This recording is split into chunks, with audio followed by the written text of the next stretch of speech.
दोस्तों स्वागत है आप सभी का।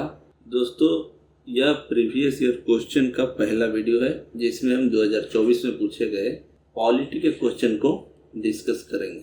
तो चलिए शुरू करते हैं। पहला क्वेश्चन है, who was the provisional president of the constituent assembly before doctor Rajendra Prasad took over. तो इसका राइट आंसर होगा doctor Sachchidananda Sinha. Answer D होगा। नेक्स्ट क्वेश्चन दोस्तों, गवर्नमेंट ऑफ इंडिया एक्ट 1935 से रिलेटेड है, जिसमें पहला ऑप्शन दिया है, it provided for the establishment of an all India federation based on the union of the British Indian provinces and princely state.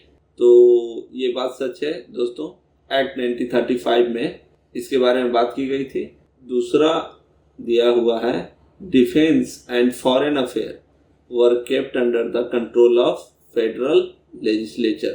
नहीं दोस्तों, ये गलत हो जाएगा, क्योंकि डिफेंस एंड फॉरेन अफेयर जो था गवर्नर जनरल के हाथ में था।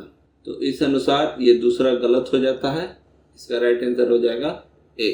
नेक्स्ट क्वेश्चन है, as per article 368 of the constitution of India the parliament may amend any provision of the constitution by way of addition, variation, repeal। ये तीनों सही है।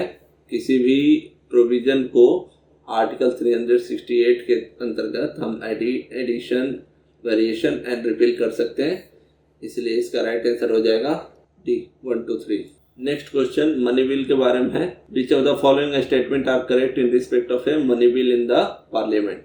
पहला है, Article 109 mentions a special procedure in respect of money bill। हाँ दोस्तों, ये सही है। आर्टिकल 109 प्रोसीजर के बारे में डिस्कस करता है। दूसरा है, a money bill shall not be introduced in the council of state। ये भी सही है।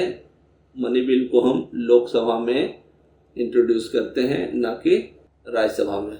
तीसरा है, the Rajya Sabha can either approve the money bill or suggest changes but cannot reject it। ये भी सही है दोस्तों, राज्यसभा इसे रिजेक्ट नहीं कर सकता है। चौथा है, amendment to money bill suggested by the Rajya Sabha had to accepted by the लोक सभा। नहीं, ये गलत हो जाएगा। राज्यसभा सिर्फ सजेस्ट कर सकती है, पर लोकसभा उसे एक्सेप्ट करे या ना करे ये उस पर बाइंडिंग नहीं होता। राज्यसभा का सजेशन लोकसभा पे मनी बिल के रिस्पेक्ट में बाइंडिंग नहीं होता। इस अनुसार चौथा गलत हो जाएगा और इसमें हमको सेलेक्ट द आंसर सेलेक्ट करना है, तो 1, 2, 3 सही हो जाएगा। नेक्स्ट क्वेश्चन है, north eastern council was established by North Eastern Council Act 1971 subsequent to the amendment of North Eastern Council Act in 2002। The council comprises which of the following members। तो इसके council में कौन कौन member होते हैं इसके बारे में पूछ रहा है। नॉर्थ ईस्टर्न काउंसिल में कुल 8 स्टेट हैं और इसमें जो ऑप्शन दिया हुआ है, governor of the constituent state. तो गवर्नर काउंसिल के मेंबर होते हैं, chief minister of the constituent state, chief minister भी मेंबर होते हैं। 3 member to be nominated by the president of India, ये भी सही है। और चौथा है the home minister of India. हाँ, ये एक्स ऑफिशियो चेयरमैन होता है, एक्स ऑफिशियो चेयरमैन होता है काउंसिल का, तो ये भी सही हो जाएगा, इसलिए इसका राइट आंसर डी हो जाएगा। नेक्स्ट क्वेश्चन डिलिमिटेशन कमीशन के बारे में है। How many delimitation commission have been constituted by the government of India till December 2023। तो अब तक कुल चार डिलिमिटेशन कमीशन बना है। नेक्स्ट क्वेश्चन है, 71st amendment act 1992 amend the 8th schedule to the constitution to include which of the following language। 71st amendment act के तहत कौन सा लैंग्वेज को ऐड किया गया था। तो कोंकणी, मणिपुरी और नेपाली, ये तीनों को 71st अमेंडमेंट एक्ट के तहत ऐड किया गया था। उसमें मैथिली नहीं था, इसलिए इसका राइट आंसर हो जाएगा 1, 2 एंड 3। अगला क्वेश्चन दोस्तों पार्टी और उसके लीडर से रिलेटेड है। तो भारतीय जनसंघ के लीडर डॉक्टर श्यामा प्रसाद मुखर्जी, ये सही है। सोशलिस्ट के लीडर राजगोपालाचारी, नहीं ये गलत हो जाएगा। सोशलिस्ट के लीडर आचार्य नरेंद्र देव थे। कांग्रेस फॉर डेमोक्रेसी जगजीवन राम, ये भी सही है। और स्वतंत्र पार्टी के लीडर जो हैं वो सी राजगोपालाचारी होंगे। इसलिए इसमें मात्र 2 सही है, ओनली 2। ऑप्शन बी इसका राइट आंसर होगा। अगला क्वेश्चन है which of the following statement are correct about the constitution of India. पहला है power of the municipalities are given in part 9A of the constitution, ये सही हो जाएगा। Emergency provision are given in part 18 of the constitution, ये भी सही है। और provision related to the amendment of constitution are given in part 20 article 368, ये भी सही हो जाएगा। इसलिए इसका राइट आंसर हो जाएगा डी। अगला क्वेश्चन है which of the following statement is correct as per constitution of India. Inter state trade and commerce is a state subject under state list, नहीं ये गलत है। ये यूनियन लिस्ट के अंतर्गत आता है, ये यूनियन लिस्ट का सब्जेक्ट है। Inter state migration is a state subject, ये भी गलत हो जाएगा। ये भी यूनियन लिस्ट है, ये भी यूनियन लिस्ट का सब्जेक्ट है। Inter state quarantine is A union subject under the union list, हाँ ये सही है, ये यूनियन का सब्जेक्ट है, इसलिए इसका राइट आंसर सी हो जाएगा। और corporation tax is a state subject under the state list, ये गलत हो जाएगा, ये भी यूनियन लिस्ट में आता है, इसलिए इसका राइट आंसर सी हो जाएगा। अगला क्वेश्चन है under which of the following article of the constitution of India has supreme court of India place the right to privacy. इसका राइट आंसर आर्टिकल 21 है। What are the duties of chief of defence staff as head of the department of military affair. पहला है permanent chairman of the chief of staff committee, ये सही है, बिल्कुल सही है। एक्सरसाइज मिलिट्री कमांड, गलत है, मिलिट्री कमांड को एक्सरसाइज नहीं करता है।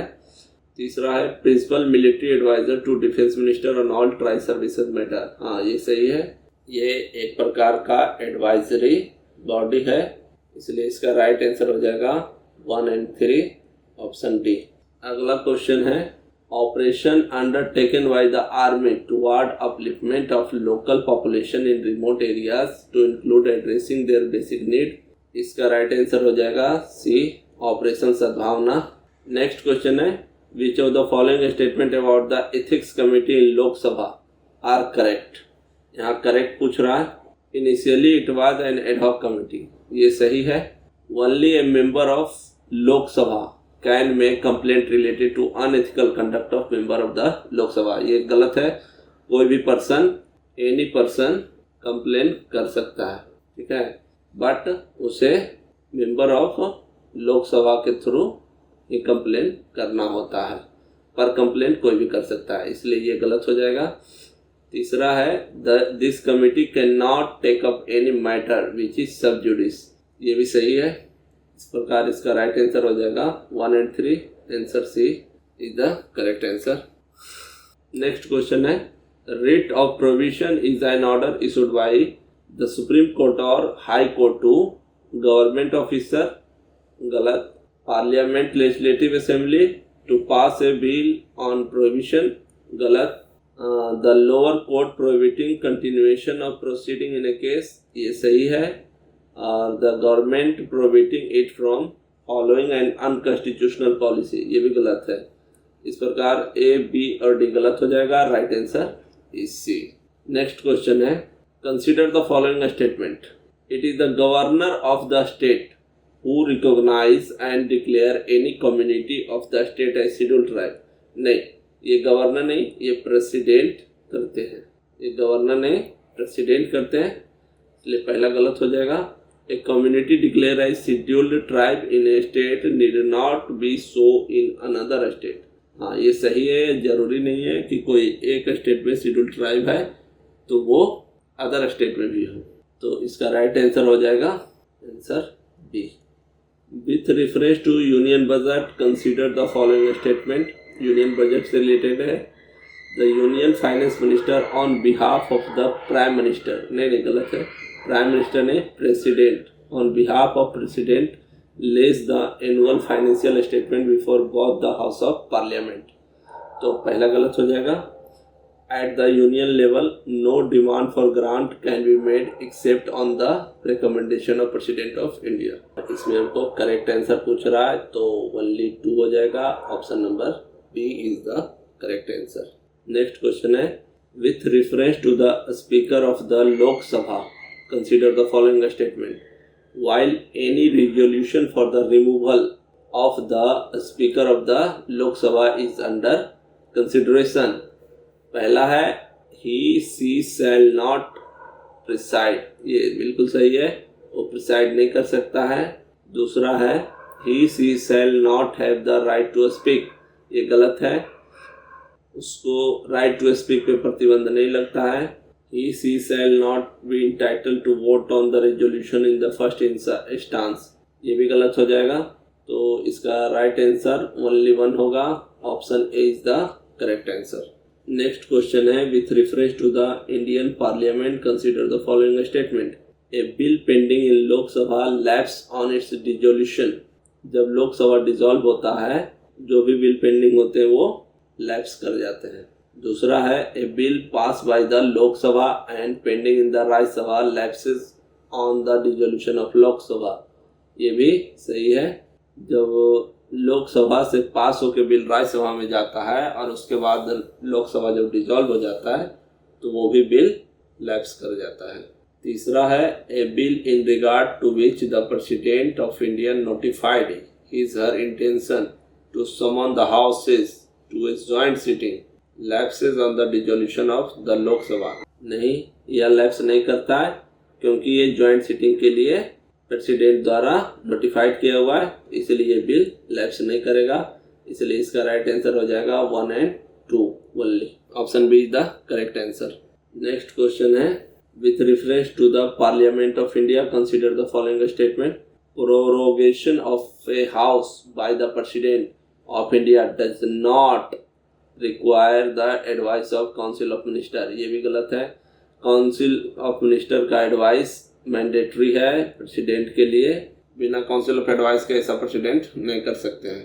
Prorogation of house is generally done after the house is adjourned signed die, but there is no bar on the president of the India prorogating the house which is in session, correct है। Dissolution of Lok Sabha is done by the President of India who shave in a exceptional circumstances does so on the advice of Council of Minister। तो ये भी सही हो जाएगा। इस प्रकार इसका राइट आंसर 2 और 3 हो जाएगा। Right correct answer is the C. Thank you दोस्तों।